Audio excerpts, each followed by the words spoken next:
Ustadz, saya merasa masih kosong hatinya, masih kosong hati saya saat beribadah. Pengen rasanya beribadah bukan hanya karena kewajiban dan mengikuti sunnah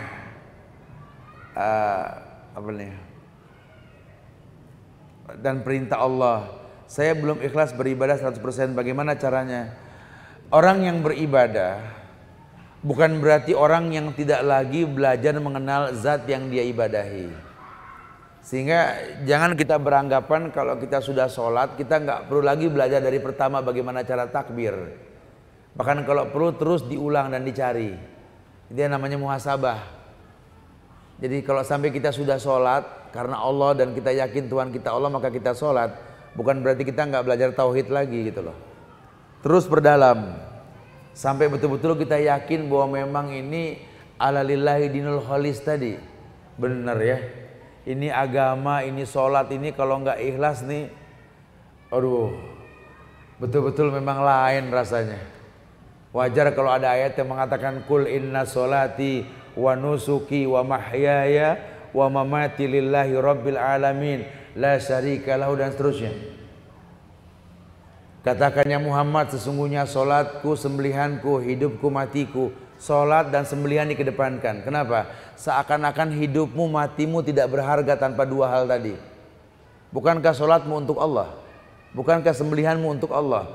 Sholatmu dan sembelihanmu ini mendominasi hidup dan matimu. Masya Allah. Maka dengan dia mendalami tentang Allah, makin dia rajin sholat, makin dia rajin menyembelih, makin greget agamanya. Makanya dari kemarin ketika Idul Adha kemarin saya mendakwakan betul-betul berkaitan dengan penyembelihan ini. Ini kan banyak diantara kita yang ngomong jihad, dikit-dikit jihad. Harus berjihad saat kita start. Nggak bisa Islam begini Ustaz. Allahu Akbar. Masya Allah. Baiklah.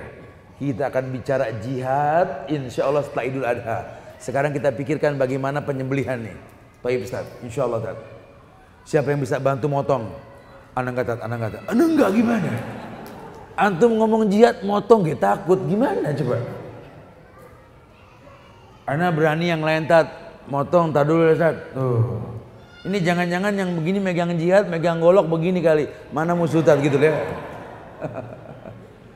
Ngomong jihad nyembelih takut, Masya Allah. Nggak kebayang sih mah betul-betul dah. Ini nggak tahu belajarnya di mana nih orang gitu ya. Masya Allah. Sangat disayangkan sekali lah. Ini banyak tapi udah alhamdulillah nih.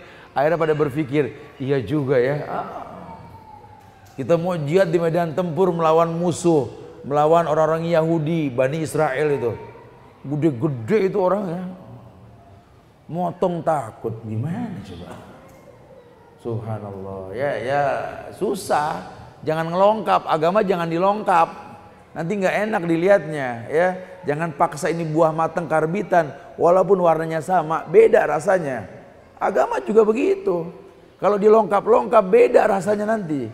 Tapi kalau bertahap ini akan terasa agama itu rahmatan lil alamin. Agama itu betul-betul rahmat untuk alam ini.